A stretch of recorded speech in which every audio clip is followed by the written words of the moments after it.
जय श्री कृष्णा। राधे राधे। श्री पुरुषोत्तम मास महात्म्य 29वां अध्याय आरंभ। उस लोभी के ऐसे वचन सुनकर उस विमान पर बैठे हुए दूत उससे कहने लगे, क्या तुमने कोई भारी कार्य नहीं किया है? हे प्रभु, सबसे उत्तम मास तुमने कैसे नहीं जाना? यह मास पुरुषोत्तम मास के नाम से जाना जाता है और यह मास विष्णु भगवान का सबसे प्रिय है और महापवित्र मास है। इसमें तुमने ऐसा तप किया है जो देवताओं को भी प्राप्त नहीं हो सकता। हे महाराज, वन में बंदर की देह में तुमने इसका प्रभाव नहीं जाना। अनजाने में मुख के रोग के कारण तुम निराहार व्रत हो गए। तुमने बंदरपन की चंचलता से वृक्ष से फल तोड़कर पृथ्वी पर फेंक दिए। उससे दूसरे मनुष्य तथा जानवर तृप्त हो गए और अंदर के बड़े भारी दुख से पानी भी न पी सके। इसलिए तुमने अनजाने में निर्जला का भी नियम पालन किया और इससे बड़ा भारी तप भी कर लिया। फलों के गिराने से तुमने परोपकार भी किया। इस तीर्थ में 5 दिन तुमने गोते भी खाए। इस प्रकार पुरुषोत्तम मास में तुम्हारा स्नान का भी फल हो गया। सो ये सभी फल मिलकर तुम्हारे तप में सफल हो गए। श्री नारायण बोले, इस प्रकार देवों के दूतों द्वारा कहे हुए अपने भाग्य को सुनकर वह बंदर अति प्रसन्न हुआ और उस विमान पर चढ़कर वह गोलोक को प्राप्त हो गया। श्री नारायण बोले, इस आश्चर्य को देखकर सभी देवता भी चकित हो गए और पुरुषोत्तम की बड़ाई करते हुए सब अपने अपने स्थानों को चले गए।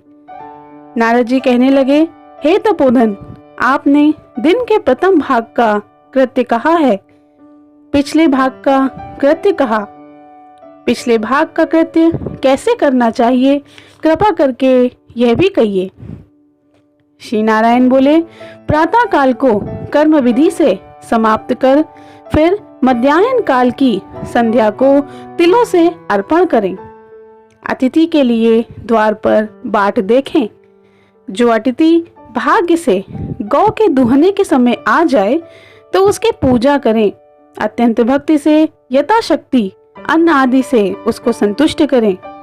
भगवान यम कहते हैं कि फिर पूर्व की तरफ मुख करके मौन होकर शुद्ध सुदर पात्र में अन्न की सराहना करते हुए भोजन करें। पहले स्वाहा के अंत में ओंकार का उच्चारण कर घी से लपेटे हुए 5 ग्रासों को बिना दांत लगाए जिह्वा से निगल जाएं। फिर मन लगाकर पहले कुछ मीठा भोजन खाएं। ब्राह्मण शास्त्र के अनुसार आप भोज्य पदार्थों को ग्रहण करें। उसके विरुद्ध अभक्ष्य भोज्य पदार्थों को कभी न ग्रहण करें। सूखा भासी भोजन भी अभक्ष्य कहा जाता है। भोजन पर बैठकर श्रेष्ठ मार्ग का विरोध न करें। श्रेष्ठ शास्त्र के आश्रय से परम ब्रह्म श्री कृष्ण का विचार कर फिर बुद्धिमान पुरुष सर्वत्र आजीविका न हो तब भी एकाग्र मन होकर 2 घड़ी आत्मविद्या का श्रवण करें। फिर यथेष्ट अपना काम धंधा करें और संपूर्ण सिद्धियों को देने वाले भगवान श्री कृष्ण का मन में ध्यान करें। सूर्य के अस्त होने पर तीर्थ अथवा घर पर जाकर पैर धोकर सायंकाल की संध्या करें। सायंकाल की संध्या करके अग्नि को आहुति देकर अनुचरों सहित अल्प भोजन कर बैठ जाएं। भोजन कर तकिया आदि सहित कोमल शैया पर सोवें।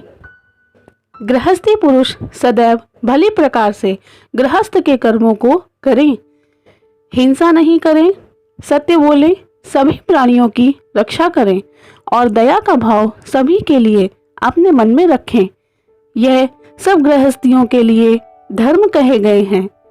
इति श्री पुरुषोत्तम मास महात्म्य 29वां अध्याय समाप्त। जय श्री कृष्ण।